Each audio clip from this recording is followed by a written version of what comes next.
Bem-vindos ao nosso canal no Spotify. Você ouvirá neste momento uma reflexão bíblica com o pastor Rainerson Israel. Deus abençoe sua vida e fale ao seu coração.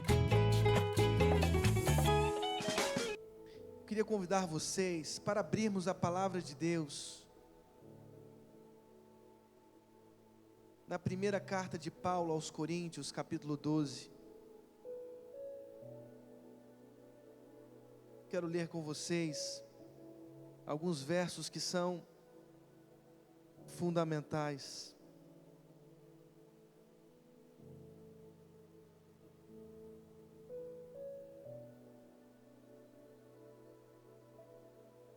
Primeira Coríntios 12. Irmãos, nós temos tentado cultivar aqui um anseio pela presença do Espírito Santo de Deus, amém? Essa pessoa da Trindade foi muito esquecida. Muito esquecida. Há muitos teólogos que formularam inclusive um conceito: o esquecimento do Espírito Santo de Deus. Mas por que nós tivemos essa ousadia? Esquecer em nossas liturgias de cultivar uma experiência com o Espírito Santo de Deus, se Ele perfaz toda a nossa existência.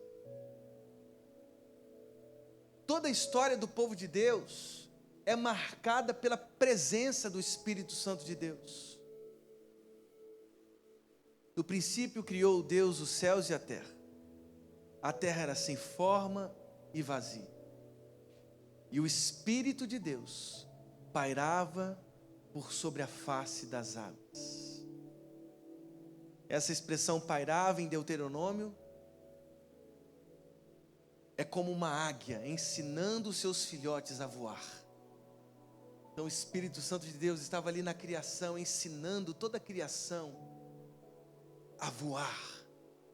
O poder do Espírito Santo de Deus, ele é tudo, irmãos. Ele é tudo. Lá em Êxodo, nós temos Aholiabe e Bezalel, homens que construíram o tabernáculo que representava a presença de Deus. Aquele tabernáculo móvel que atravessou o deserto inteiro.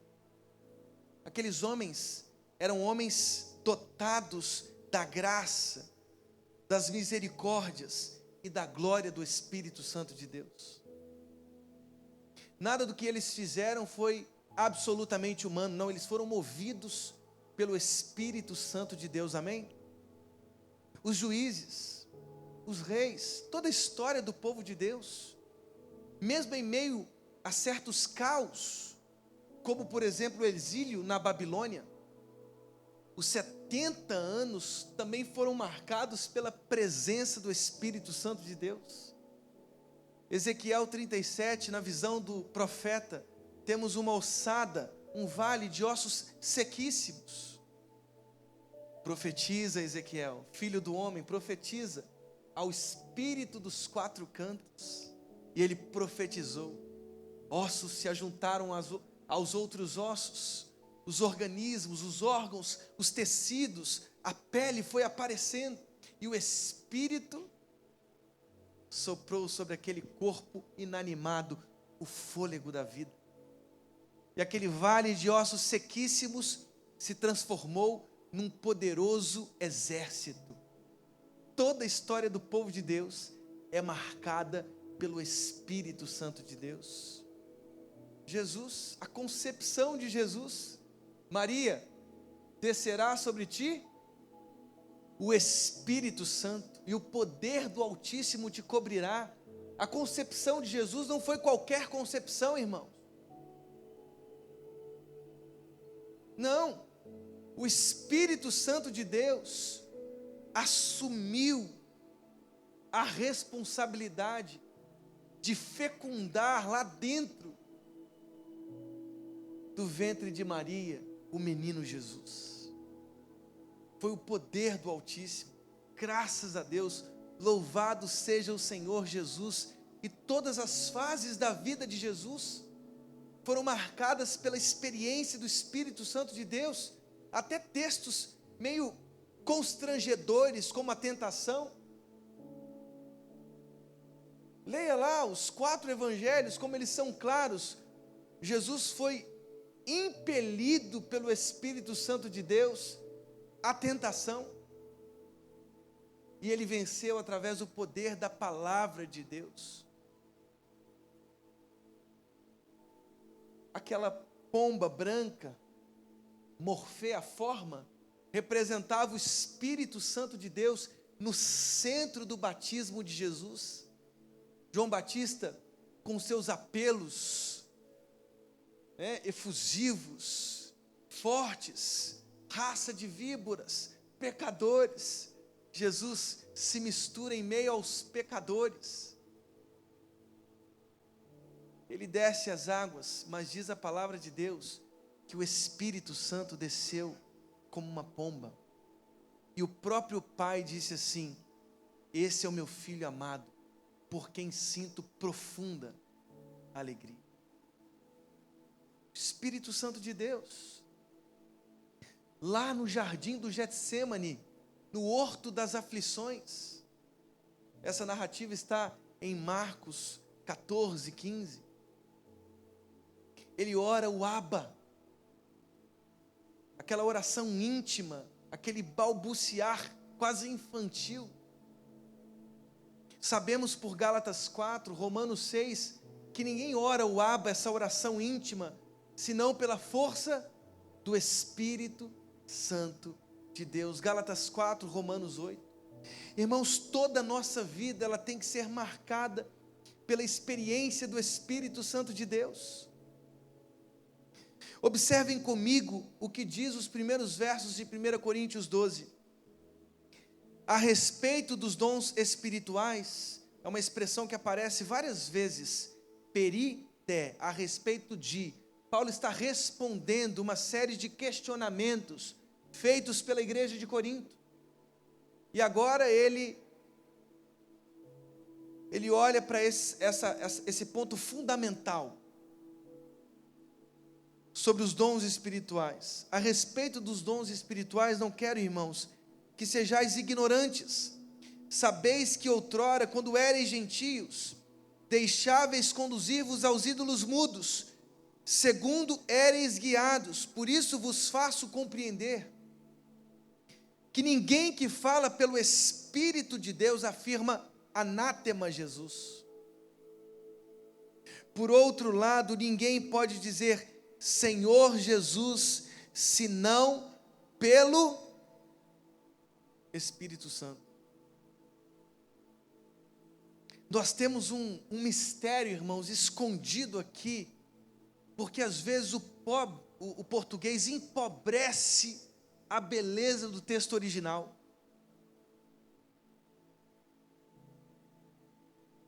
O que Paulo está dizendo aqui é Kyrios e Jesus. A afirmação que ele faz não é Jesus é o Senhor.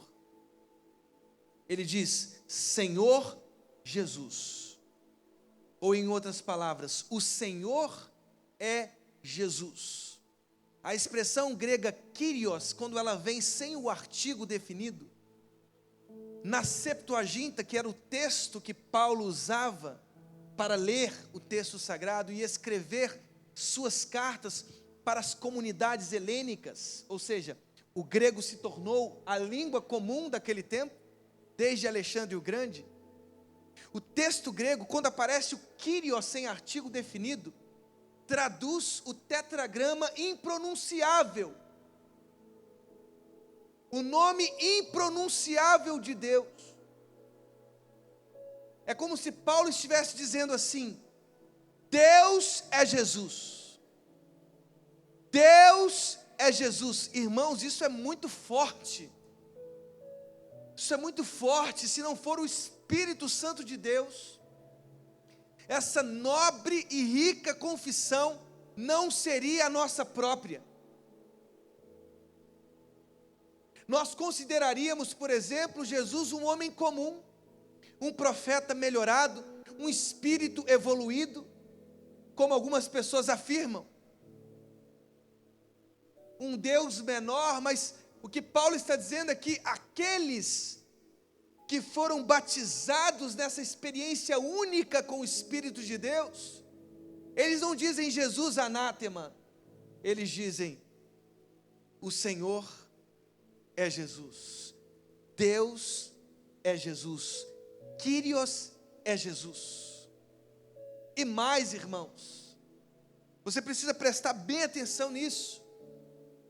No Império Romano, diante de tantas perseguições, o culto imperial se espalhou pelas principais cidades romanas. E a gente consegue observar muito bem isso, por exemplo, em Apocalipse 2 e 3. Nós temos um lá, Antipas, que foi morto por causa do Evangelho. Morto. Antipas de Pérgamo foi morto por causa do Evangelho de Jesus. Por quê? Porque naquele império, quem era o Kyrios? Quem era o Senhor? Os imperadores. Os imperadores que queriam aplausos, adoração. Cultos imperiais foram espalhados no Império Romano. E aqui nós temos a força da nossa confissão.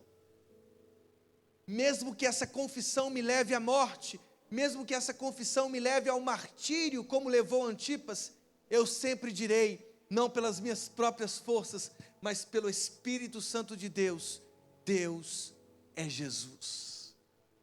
Deus é Jesus. Ele é o Senhor da minha vida, Ele é o Senhor da minha família, Ele é o Senhor da minha casa, Ele é o Senhor do meu coração. Amém, irmãos?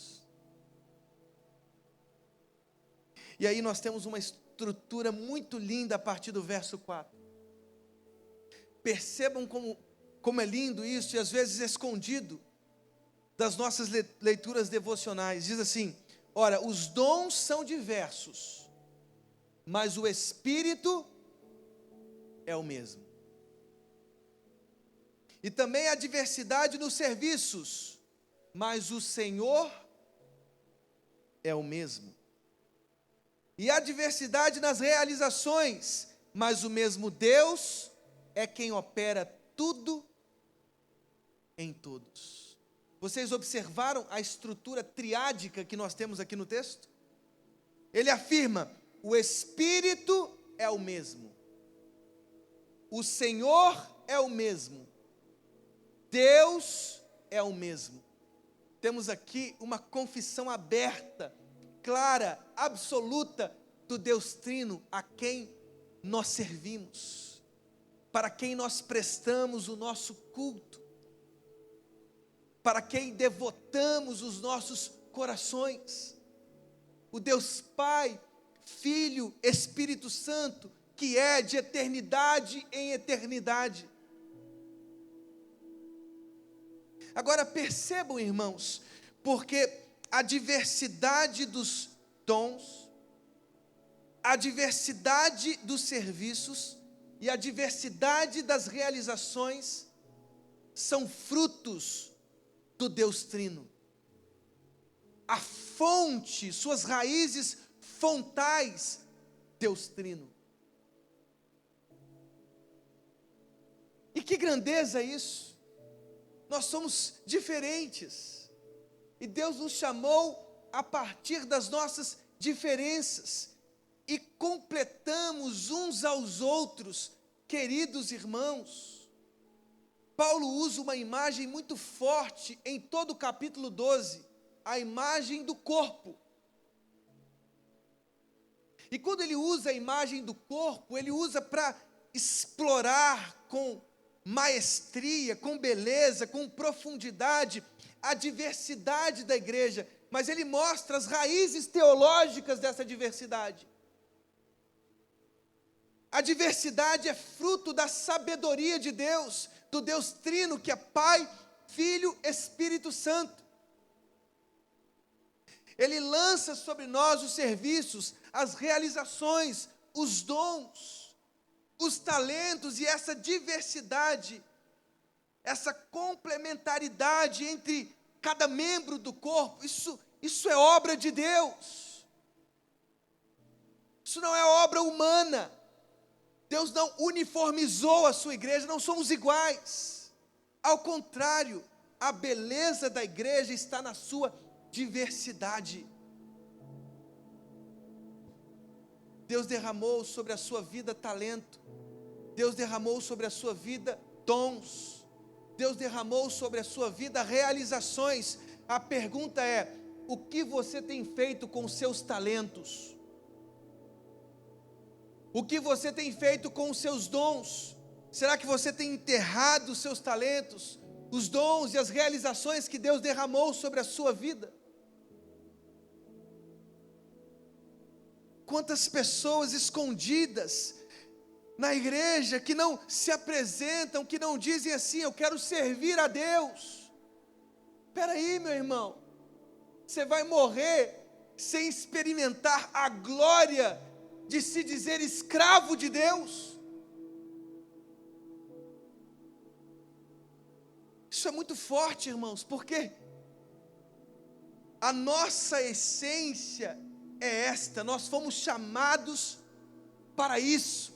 Deus nos constituiu para Ele, para a glória dEle. Tudo que a gente vive, tudo que a gente é, toda a nossa alma, todo o nosso entendimento, todas as nossas forças, é para a glória de Cristo Jesus. E isso ultrapassa as paredes do templo.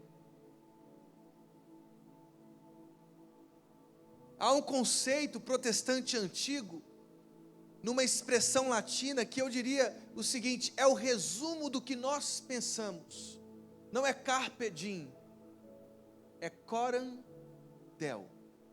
Você sabe o que significa coram deo? Coram deo significa diante de Deus. Diante de Deus. Esse conceito é um conceito profundo, fantástico na nossa tradição protestante. É como se nós estivéssemos dizendo: a minha vida é vivida diante de Deus. Não há nada em minha vida que seja vivida fora da presença de Deus. Nada. Onde eu estou, estou diante de Deus. Se eu estou jogando uma pelada com os meus amigos, eu estou diante de Deus. Se eu estou no meu trabalho, executando as minhas funções da empresa, eu estou diante de Deus. Se eu estou em casa, abraçando a minha esposa, elogiando a minha esposa, eu estou diante de Deus. Se eu estou honrando o meu marido, se eu estou acariciando o meu marido, eu estou diante de Deus. Se eu estou servindo um café na cama para minha esposa, eu estou diante de Deus. Se eu estou educando os meus filhos, se eu estou colocando os limites necessários para que ele não vire um monstro, eu estou diante de Deus, porque nós vivemos uma vida diante de Deus. Diante de Deus. Paulo, ele diz assim: quer comais, quer bebais, quer fazer qualquer outra coisa, fazei tudo para a glória de Deus. Tudo que a gente faz, nós fazemos para a glória dele ou não. Porque também, se eu trato mal a minha esposa, eu estou glorificando a Deus? Se eu grito, eu estou glorificando a Deus? Se eu saio brigando no trânsito com todo mundo, eu estou glorificando a Deus? Não, irmãos. Eu estou testemunhando mal aquilo que Deus fez no meu coração. Por isso nós vivemos, e a gente precisa entender a responsabilidade de viver para a glória de Deus. Eu sou um profissional dentro de uma empresa. Se eu não executo a minha função com excelência, eu estou fazendo para a glória de Deus? A nossa vida é para a glória dele, irmão. Isso é belo. Isso produziu as maiores economias do globo terrestre. Pegue as grandes economias, todas elas têm raízes reformadas. porque vivem a excelência, porque olham para o trabalho não como se fosse um castigo de Deus. O trabalho é o local onde nós colocamos no mundo os nossos dons, os nossos talentos, e fazemos de forma excelente para a glória de Deus. É o dominar, é o sujeitar, é o cultivar, é o guardar as 4 ordens de Gênesis 2 e 3. Desculpa, Gênesis 1 e 2. Deus derramou dons, Deus derramou serviços e realizações. O que você tem feito para a glória dele? O que você tem feito para a glória dele? E aí diz assim: a manifestação do Espírito é concedida a cada um visando um fim proveitoso. O fim é proveitoso. A edificação da igreja é o fim de todos os dons. Inclusive o dom de línguas, que é uma edificação pessoal, e quando nós edificamos as nossas próprias vidas, estamos edificando o próprio corpo. E é claro que Paulo vai colocar os critérios eclesiais do dom de línguas, porque ele diz assim: eu prefiro profetizar algumas palavras na minha própria língua do que falar outras, e o indouto, ou seja, o não crente que entra no culto público, sai sem o conhecimento da profecia, o conhecimento da palavra de Deus. Mas como eu já afirmei aqui abertamente, irmãos, eu sou um continuista. Eu creio em todos os dons extraordinários, mas eu creio na Escritura. Eu creio na palavra de Deus. Eu creio inclusive nos freios da palavra de Deus que dominam certas desconstruções teológicas dos dons.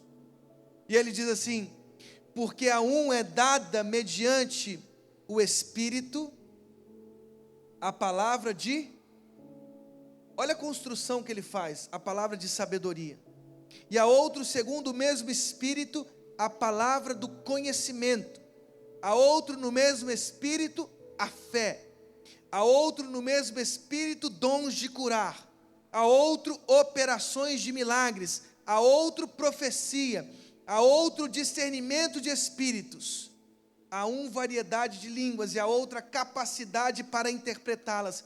Mas olha o que diz o verso 11: mas um só e o mesmo Espírito realiza todas estas coisas, distribuindo-as como lhe apraz a cada um individualmente.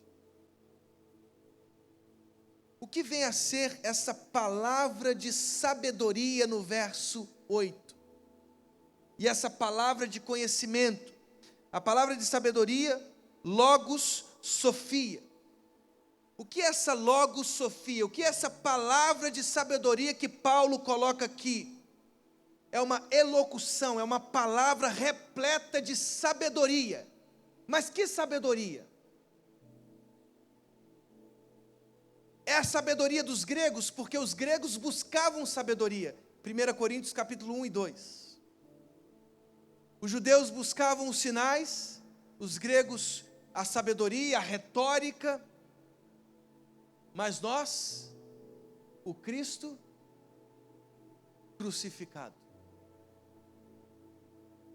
Quando o Espírito sonda as profundezas de Deus, isso está nos primeiros 2 capítulos de 1 Coríntios. O que ele sonda e o que ele descobre é a cruz. A cruz que é escândalo para judeus e gregos. A cruz é a grande sabedoria de Deus. Irmãos, todos nós deveríamos nos curvar todos os dias diante da cruz de Cristo Jesus. O centro da história é a cruz. O centro da história é a sua morte excruciante. Ali, Deus rasgou todo o nosso escrito de dívida. Ali ele venceu os arqui-inimigos da vida. Foi através da cruz, até Miguel e os seus anjos, que, entre aspas, expulsaram o dragão e os seus anjos dos céus, e os precipitaram na terra. Diz Apocalipse 12, fizeram a partir do sacrifício da cruz. A cruz é o centro das nossas vidas. Não há vida cristã sem cruz. Não há vida cristã sem o Deus crucificado.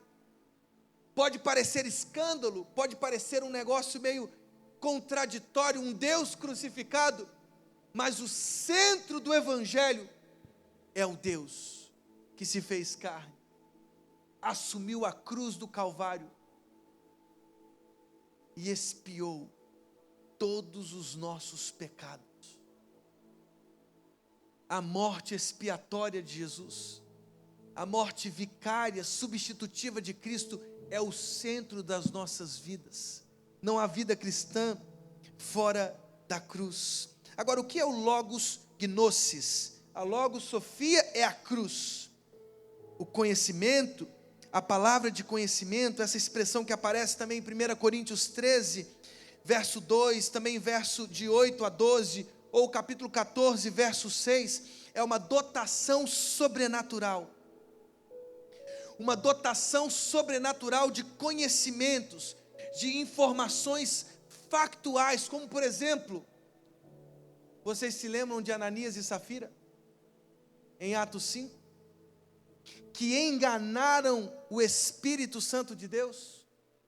Pedro chega assim, por que vocês enganaram o Espírito Santo de Deus?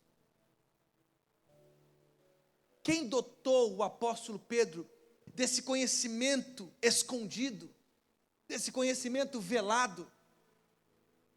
O Espírito Santo de Deus, irmãos. Essa palavra de conhecimento também pode ser um ensino inspirado, sabe aquele insight a partir das Escrituras? Palavra de conhecimento, é Deus quem dá, é o Espírito Santo que dá, é Ele que nos faz penetrar nas coisas escondidas, nos grandes mistérios, é Ele quem distribui palavra de conhecimento para as nossas vidas. E fé, porque Ele diz, a um foi dada a palavra de sabedoria, a outro a palavra de conhecimento, a outro no mesmo Espírito, fé. Aqui essa fé, irmãos, é com toda certeza o dom especial, a fé sobrenatural que remove montanhas. É quando nós temos a absoluta convicção, a convicção sobrenatural de que Deus revelará o seu poder, a sua graça, a sua misericórdia. Pense em Elias, um homem humano como cada um de nós aqui, que desafiou 450 profetas de Baal e outros 400 de outros profetas falsos. Podem fazer suas adorações, podem fazer o seu clamor. Não vai descer fogo, não, vai descer fogo quando Deus enviar fogo. Ele desafiou, isso lá em 1 Reis 19, o desafio que Elias faz no Monte Carmelo, e o fogo só desceu a partir da própria oração de Elias. Aqueles 850 profetas de deuses falsos oravam, faziam incisões em seus corpos, mas Elias inclusive zombava, parece que ele não está ouvindo. Fale mais alto, parece que ele está dormindo. Dons de curar, irmãos, coisas sobrenaturais. Deus continua curando nesse tempo. Deus continua derramando sobre nós dons de curar, operações de milagres que aqui se distinguem, porque a operação de milagres abrange todos os outros tipos de atividades sobrenaturais. Ah, não, pastor, isso está lá nos momentos históricos dos apóstolos. Não, irmãos, isso está na história da igreja, de toda a igreja. Deus dotou a sua igreja, o seu corpo, com estes dons, profecias, que eram mensagens espontâneas, inspiradas, inteligíveis. As profecias espontâneas, sobrenaturais, eram compreensíveis no seio da comunidade. Todos saíam conhecendo mais as Escrituras, conhecendo mais quem Deus é, conhecendo mais o seu próprio horror, suas pecaminosidades. O discernimento de espíritos, como em 1 João capítulo 4, verso 1, que é essa ideia de testar os espíritos para ver se eles são de Deus ou não. Ou também uma referência ao fenômeno observado em 1 Coríntios capítulo 14, verso 29, que é o dom de ponderar cuidadosamente, discernir, julgar corretamente se aquilo que está sendo dito é palavra de Deus. Irmãos, nós temos que ter maturidade para provar os espíritos. Como os de Bereia, que iam e consultavam as Escrituras para saber, para averiguar se de fato o que estava sendo pregado era a Sagrada Escritura. É responsabilidade de cada crente discernir a profecia, provar os espíritos, não extinguir o espírito, não é extinguir a manifestação do Espírito de Deus, é provar, é testar. Os de Efésios, os cristãos de Éfeso, eles provaram e descobriram os falsos apóstolos.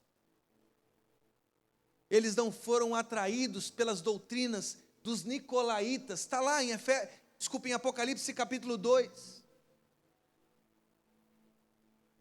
Eles provaram, eles discerniram, eles testaram e viram e descobriram falsos apóstolos.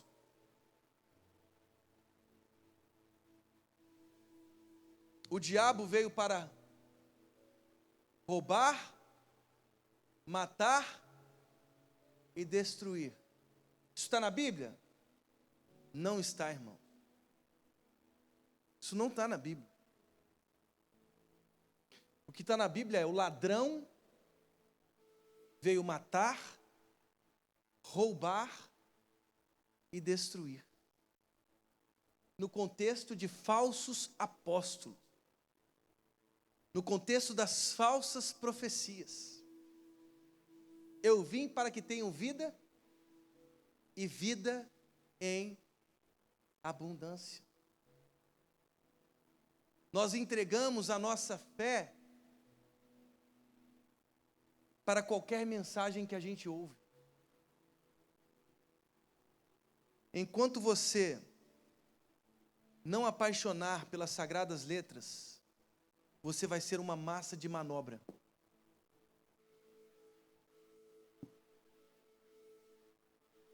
Procure apresentar-te como obreiro aprovado, que maneja bem a palavra de Deus. É sua responsabilidade, crente. É sua responsabilidade, irmão, conhecer as Escrituras. Lê-las com paixão, com responsabilidade, com diligência, com perseverança. Ouça os sermões, ouça os pastores, mas lembre-se, você precisa testar a profecia.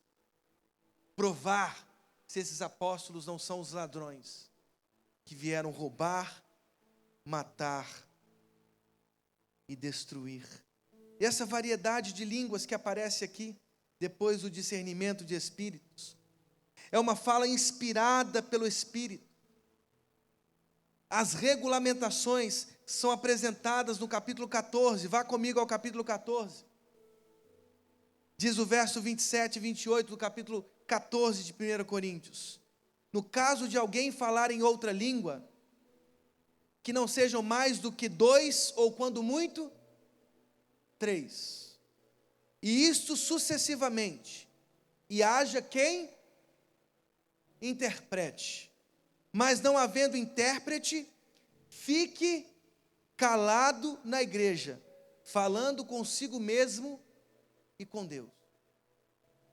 Irmãos, quem falou isso aqui?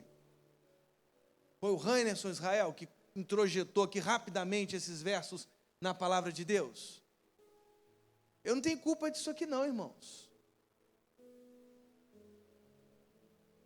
Paulo colocou esses versos claramente. Há 2 erros na igreja. Primeiro é quando nós negamos a variedade de línguas.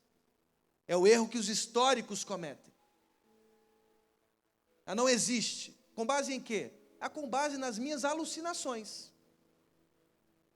Com base nos seus sonhos que você teve de um dia que você dormiu, sonhou que não existia isso, e aí você criou uma doutrina da sua cabeça dizendo que não tem.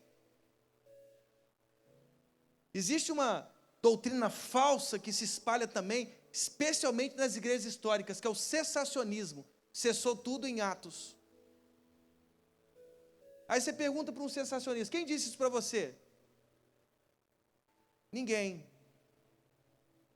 Mas cessou com... Qual foi o seu critério?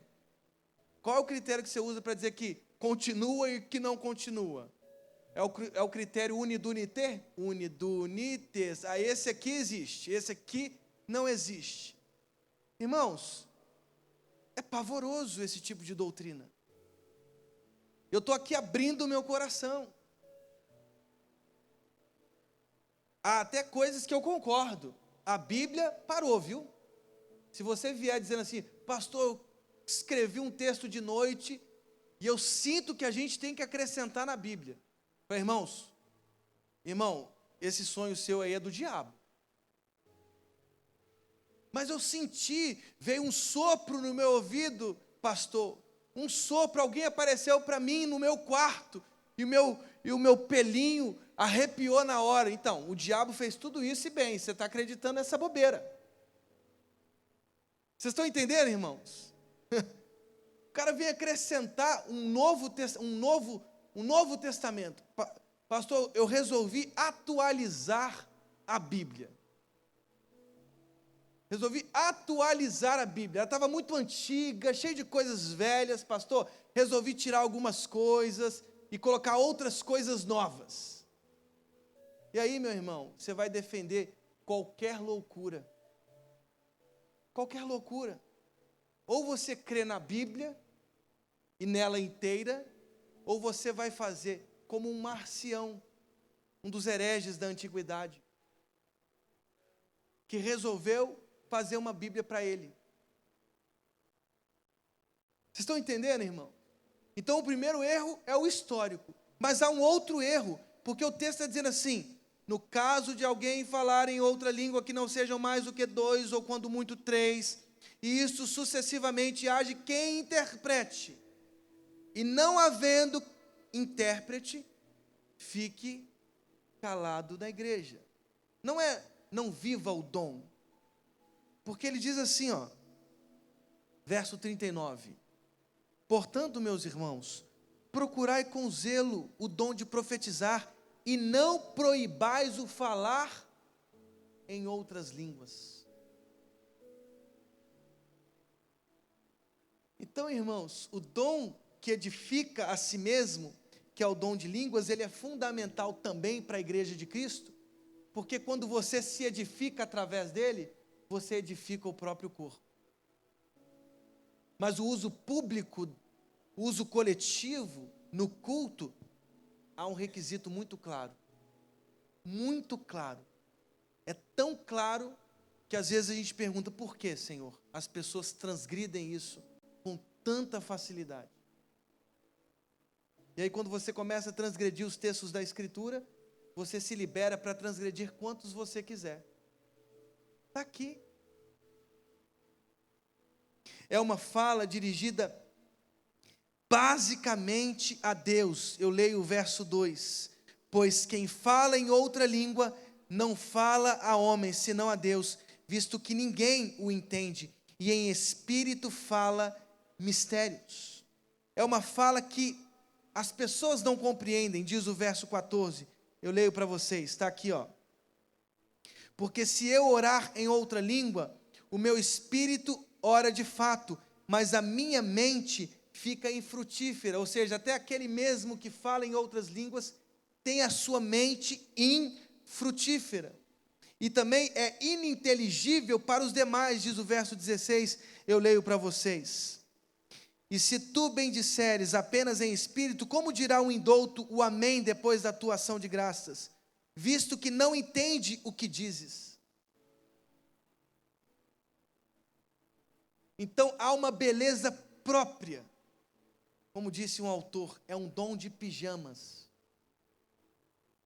é um dom que você vive na sua experiência dentro do seu próprio quarto, ou quando vive coletivamente, vive na sua cadeira, sendo edificado pelo Espírito Santo de Deus, e quando ele se torna público, o Espírito Santo completa interpretando. Lá em Atos 2, uma coisa extraordinária acontece. Os apóstolos que estavam lá começaram a falar em línguas, glossais, línguas não gramaticáveis, que são transformadas pelo Espírito Santo de Deus em dialecto, em idiomas locais. Então estavam todos reunidos naquela grande festa, partos, medos, elamitas, da Capadócia, da Ásia, da Panfilha, de Cirene, todos ali, e eles ouviram em seu próprio idioma as maravilhas de Deus. Eles começaram a falar em línguas, e eu não sei se a conversão se deu nos lábios dos apóstolos ou nos ouvidos dos cretenses, dos árabes, de todos que estavam ali. Mas um grande milagre aconteceu. Eles ouviram em seu próprio idioma as maravilhas de Deus. Irmãos, é o evangelho se expandindo, é a graça de Deus se expandindo, é os dons sendo derramados sobre a igreja, para que a igreja seja edificada, experimente esse fim proveitoso. E aí, irmãos, diz o verso 12 e 13, e eu encerro por aqui. Porque assim como o corpo é um, e tem muitos membros, e todos os membros, sendo muitos, constituem um só corpo, assim também com respeito a Cristo. Pois em um só Espírito, todos nós fomos batizados em um corpo, quer judeus, quer gregos, quer escravos, quer livres, e a todos nós foi dado de beber de um só Espírito. Olha o que diz o verso 13.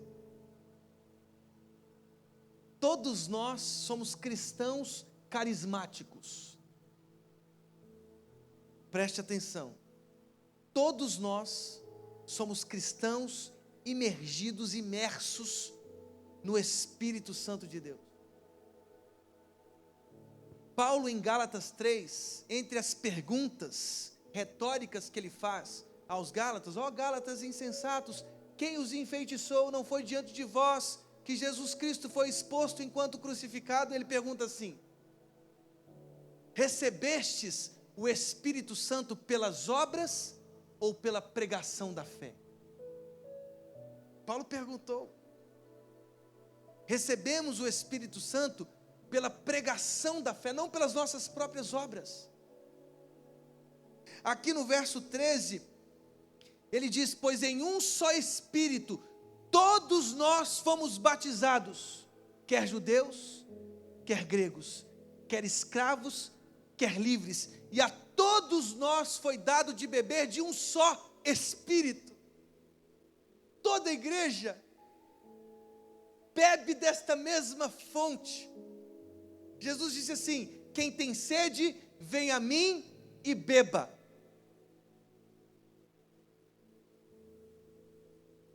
Quem tem sede, vem a mim e beba. Porque aqueles que creem em Cristo Jesus, Ele faz fluir um rio de águas vivas. Deus nos deu o Espírito Santo. Ele derramou sobre nós em Pentecostes, sobre a igreja. Ele derramou sobre nós dons que se espalharam em Jerusalém, na Samaria, na casa de Cornélio, em Éfeso. E estes dons chegaram até a nossa igreja. Os dons, os ministérios, as realizações, os serviços foram dados pelo Espírito Santo de Deus a nós, irmãos. Somos receptáculos desse dom, ou destes dons. E aí no final do capítulo 12, mas é um papo para um outro momento, Paulo pergunta assim, lá no finalzinho, verso 29, porventura são todos apóstolos? O que você responderia diante dessa pergunta? São todos apóstolos? Está entendendo que é uma pergunta retórica que Paulo faz? Já tem uma resposta intrínseca, embutida? Não são todos apóstolos. Ou todos profetas? Não são todos profetas. São todos mestres? Não são todos mestres. Ou operadores de milagres? Não são todos. Tem todos dons de curar? Falam todos em outras línguas? Interpretam-nas todas? Entretanto, procurai com zelo os melhores. 11 aí depois ele passa a falar do caminho excelente. Eu passo a mostrar-vos ainda um caminho sobremodo excelente. Ele começa a falar do amor. Que sem o amor você pode falar a língua dos anjos, dos homens, você pode vender todos os seus bens, entregar aos pobres, você pode entregar o seu corpo para ser queimado, mas se você não tiver amor, ou em outras palavras, se os seus dons te tornarem uma pessoa petulante, arrogante, aquele espiritual que olha todo mundo de cima para baixo, essa igreja aqui, essa igreja que não tem os dons. Quando você olha uma igreja de cima para baixo, quando você olha o outro de cima para baixo, quando você permite que os seus lábios sejam envenenados por essa ideia de hierarquia no reino de Deus, muito provavelmente os sons que estão sendo emitidos da sua boca são sons humanos. Porque se não há amor, irmãos, você pode falar a língua dos homens, dos anjos, mas não valerá nada. Será como um som sem significado, como um bronze que ressoa, como um símbolo que retine. Irmãos, Deus derramou sobre a nossa igreja dons, serviços, talentos, realizações. Não afogue tudo isso, não enterre tudo isso. Viva a glória de Deus, sirva o Deus onipotente, onisciente, onipresente. Não se contente em viver uma vida superficial. Deus não quer você na superficialidade, Deus quer você na escravidão. Mas pastor, somos escravos? Sim, de um único Senhor. Ele é o nosso Senhor. No reino de Deus só há um rei. E os prudentes obedecem. Os prudentes abaixam o ouvido e dizem assim: eis-me aqui, envia-me a mim. Fala que o teu servo ouve. Vamos nos colocar de pé?